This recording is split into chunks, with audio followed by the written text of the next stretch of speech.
So the DC Comics is dead. So I remember I said like a long time ago that at least DC is doing well. Right? You know, Marvel, they're dying, but DC, but guess what? DC is dying as well. Comic books as a whole are dying.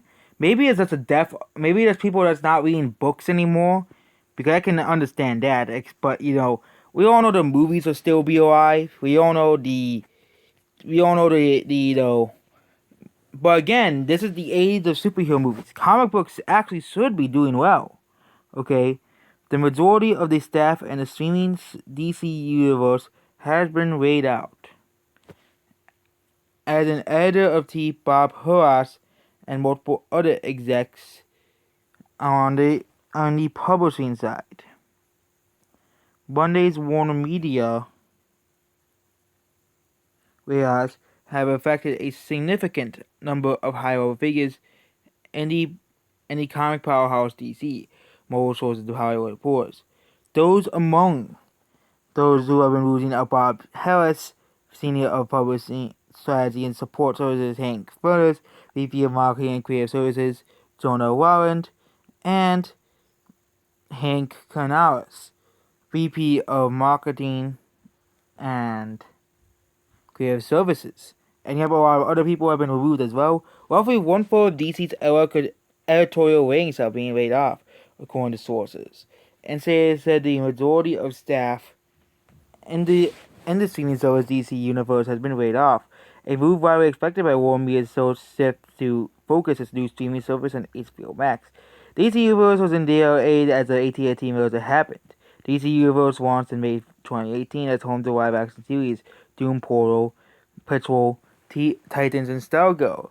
And I obviously as a young Justice and Harley Quinn, which nobody likes Harley Quinn that much. Or actually, I don't like Harley Quinn. A lot of people do like Harley Quinn. I don't. But yep, some of those shows have now started to stream on HBO Max. Also a victim of the layoffs, the DC Direct company as well. And yep, DC Comics has been in trouble. That's like Marvel Comics. They just don't. And I think how we can make DC comic books successful again, simple as that. Stop making everything woke. But of course they're not gonna listen to everybody. They want to make everything woke. They have to please Twitter. Of course, the most important audience on the face of the goddamn planet. So yep, DC Universe has been a lot of the DC Universe has been laid off. DC is even, I think, even bigger trouble than Marvel, but Marvel I think is gonna be next. They just go, oh, DC's dead. They're not gonna learn the lesson of not going woke. We're gonna keep making woke comics that nobody wants to read.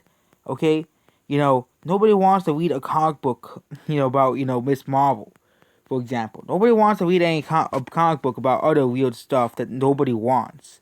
People just want good stories, and yes, people are like, well, why are you repeating the same stories? Why can't we have a few woke stories? But the problem is, every single comic book now has some woke meaning, some woke story, some political meaning, and yes, it's just getting annoying, and now comic books are paying the price for it. And yep, maybe 2020 will be the end of comic books as a whole, which will be a sad thing, but it just means the times are changing for comic book superheroes and superhero movies as a whole and superhero characters as a whole. So that's basically it. Goodbye.